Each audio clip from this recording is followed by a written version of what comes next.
Senator Butler.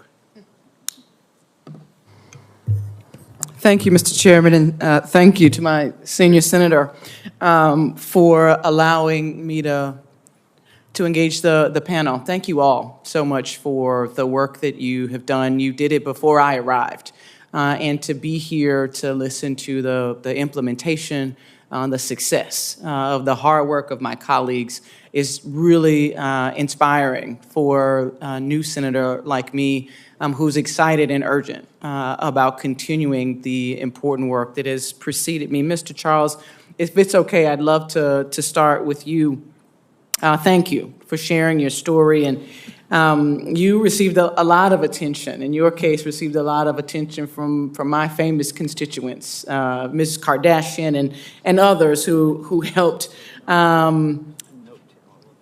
raise the awareness of the country of not just your story as you've spoken, but to the stories of many others who have been in your shoes after your release. You could have chosen to have a quiet life, and none of us would have faulted you for that. Instead, you've decided that you're going to channel your experiences to speak out in support of criminal justice reform, and we all owe you a deep debt of gratitude for doing that. I noticed that you have joined local lawmakers and criminal justice reform advocates in Tennessee to discuss legislation that would automatically restore voting rights for people with felony convictions. And as we think about and are listening in this panel, both in recognition but also soliciting ideas for what is next, can you talk with us about the importance of restoring voting rights and what you have seen and heard and why this is a place where you have invested your activism? I would say that whenever it comes to restoring voting rights, there's so many different collateral consequences due to incarceration. And one of them shouldn't be to lose your right to vote. I believe that that right should be for everybody, especially those that are no longer in prison or on any type of supervision. But to turn around and say that this person is ineligible to be able to vote is to say that he can't be effective in his community, although he's trying to do everything that he positively can to be a part of the community. So I think also, just restoring the dignity of an individual who has shown that he has substantially made changes in his own life, and he'd like to be part of the elective process. And there are representatives that have those same goals and interests that he shares. But sometimes he's not able to vote for those individuals. Just like in the state of Tennessee, and you talked about it in the restoration of the voting rights, there are some problems in regards to that because it's so complex. It makes a person jump through so many hurdles that even trying to get your voting rights restored starts like a task too complex for an individual, especially with limited knowledge of government or how to achieve such a purpose, to go through, continue on and try to get their voting rights restored. So I think that it needs to be simply, if you served your time, especially if you're not on any type of supervision anymore, and you are now contributing to society, then you need to be able to also vote on whatever elected official, whether local or national, there is. Thank you so much, and again, thank you for your activism and your continued commitment to this work. Mr. Smith, at the other Mr. Smith, I'd love to direct my last question because of time to you.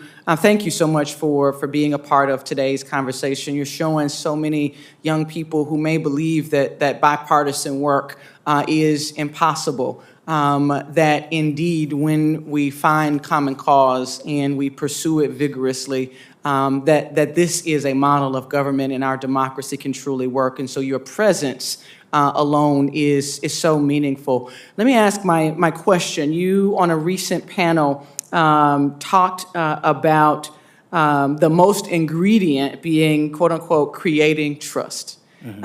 And I think that is so essential. You went on to say that it's hard to navigate the contours of politics and people's differences, but it's even harder if there's no trust there to have a difficult conversation on what good looks like and what's a real win. Such a powerful comment. You did a lot of work that's been acknowledged by many of my colleagues on helping to pass this incredibly important legislation.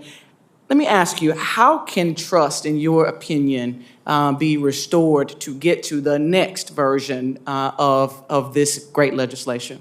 Sure. So I think the biggest thing is you have to, one, be very intentional of not letting the perfect be the enemy of the good. You have to understand that, like, there are areas of common ground, and in achieving those areas of common ground, having the openness of discussion with people who may have differences of opinion. And so being intentional about trying to figure out where that bridge is a very important point.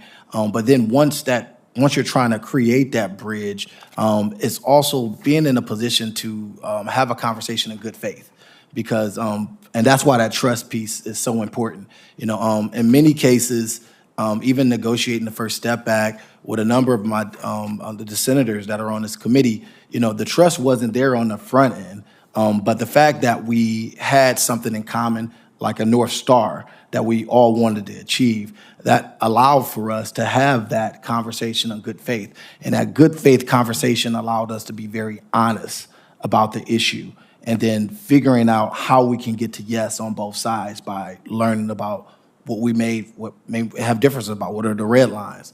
And so that's extremely important, but it takes time and focus in order for us to get there, and leadership. You know, having all the senators' leadership, the president's leadership allowed to facilitate that type of conversation. Thank you. Senator Hawley. Thank you very much, Mr. Chairman. Thanks to all of the witnesses for being here. I've